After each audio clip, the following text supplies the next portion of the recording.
Okay, more chapter 10.3. We're back here with the operations for radicals, and we'll get our piece of paper up on the monitor here.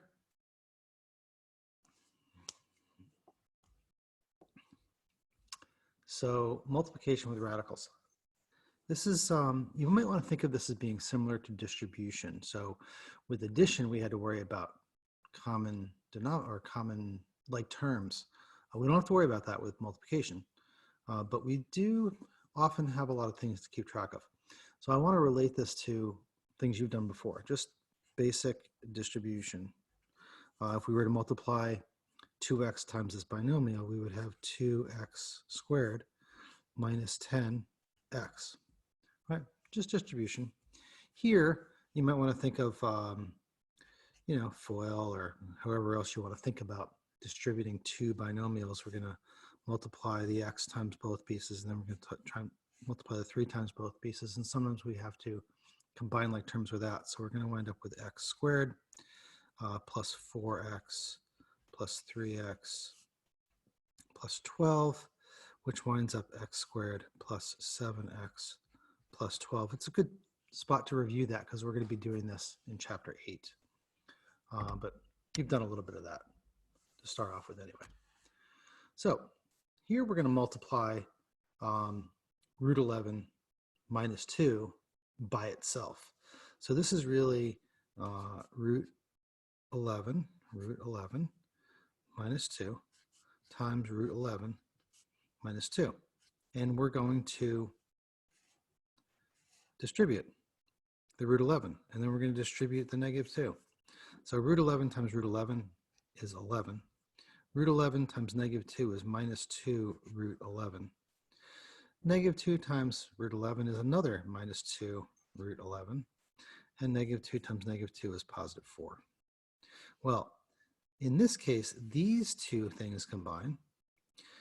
We have minus 2 root 11s and another minus 2 root 11s. So that's going to be minus 4 root 11s. And these two things combine. Let's circle these two. 11 plus 4, that's 15.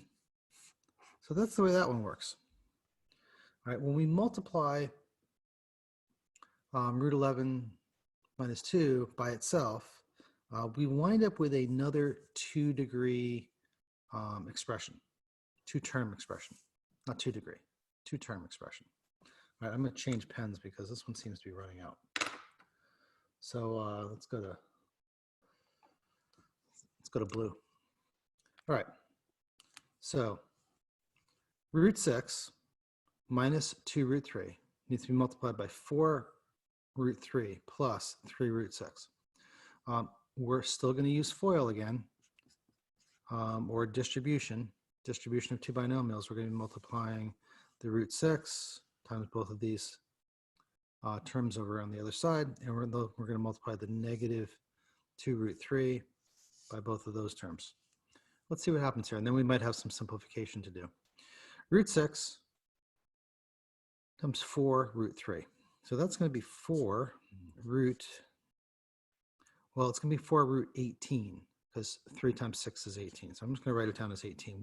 You could write it out separately if you wanted, but we're going to need to multiply it together. Notice that there's a 9 in that, right? That's 9 times 2. Root 6 times 3 root 6. Well, that's going to be plus 3 times 6, right? Because root 6 times root 6 is root 6. So that's just 18. Then we have to do the negative 2 root 3 times the 4 root 3. That we have negative 2 times 4 is negative 8. Root 3 times root 3 is 3, or root 9, but 3. And then negative 2 root 3 times 3 root 6. Negative 2 times 3 is negative 6.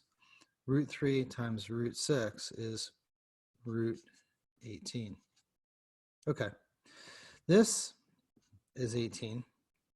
This is 24. Okay, and they can be combined because those are just numbers.